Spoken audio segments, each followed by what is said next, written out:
York Civil Liberties Union has been fighting for smarter drug policies for, sadly, decades. Since the Rockefeller drug laws ushered in decades of harmful and draconian policies geared to mass incarceration instead of public health and well-being. As a result, over the years, too many families have had to suffer the pain of drug addiction and losing loved ones to overdose. We're here today to thank the legislature for doing the right thing, finally, and to call on the city and the state to do three simple things. Drugs, drug abuse, and addiction are public health problems. They need public health solutions. Let's get some. The government must respond to the real needs of New York families by making it easier to access treatment and overdose prevention. And it must adopt approaches grounded in science, not political, tough-on-crime rhetoric. We're proud to stand here with Vocal and the other advocates and the electeds for a sensible approach to the problems of drugs and addiction. We look forward to working with them here in New York City and in Albany to make sure that we never, ever again return to the failed policies of mass incarceration fueled by the war on drugs. Thank you. Amen. Thank you. As many of you guys know, I've been an activist and an advocate for 25 years. We have been pushing our elected officials, our policymakers, to do something about AIDS, to do something about syringe exchange, to do something about the Rockefeller drug laws, and to do something about the incredible number of overdoses that are happening in our community.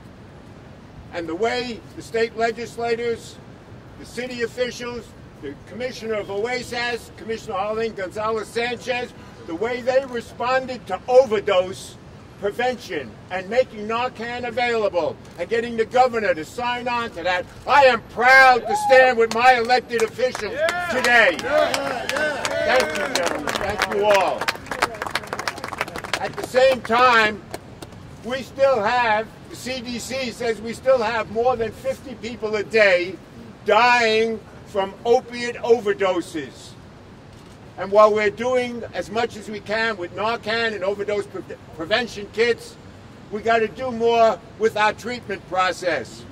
We got to open up our medically assisted treatments, make it easier for people to get on the buprenorphine, Suboxone treatment, the methadone treatment, and we've got to start creating a harm reduction treatment that will make it easy for people to get connected to services by not requiring them to be abstinent before they can be accepted into treatment.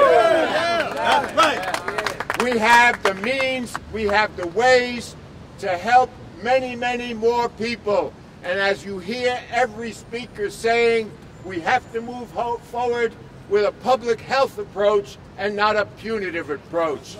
So I'm proud to be here with you advocates. I'm proud to be here with the elected officials. And I know if we keep pushing this, we're going to save more lives. Thank you. My name is Tracie Gardner, and I'm from the Legal Action Center. We're the country's only law and policy organization that addresses HIV, addiction, and criminal justice. We've been around since before the Rockefeller drug laws, and we've seen how damaging punitive approaches to public health problems are. We, in 2014, should be in an on-demand stance. What does that mean? On-demand treatment, on-demand harm reduction services, on-demand and need Narcan. We have 3 FDA-approved medication-assisted treatment that should be available, and there should be no barriers, low threshold. And these deaths are preventable. As Howard said, we've gone through this with HIV. We've gone through the wrong way to approach it. What do you think, how do you think we got there with people in prison? Who are the people in prison but people addicted to drugs? We cannot do that strategy anymore. Narcan, as part of the legislative proposal initiative that was passed last year, is amazing, but it doesn't prevent the risk for the next overdose. We have to do more. We have to prioritize. We can do more. We're happy to be here with folks today. Looking forward to doing more. Yeah, you go, girl.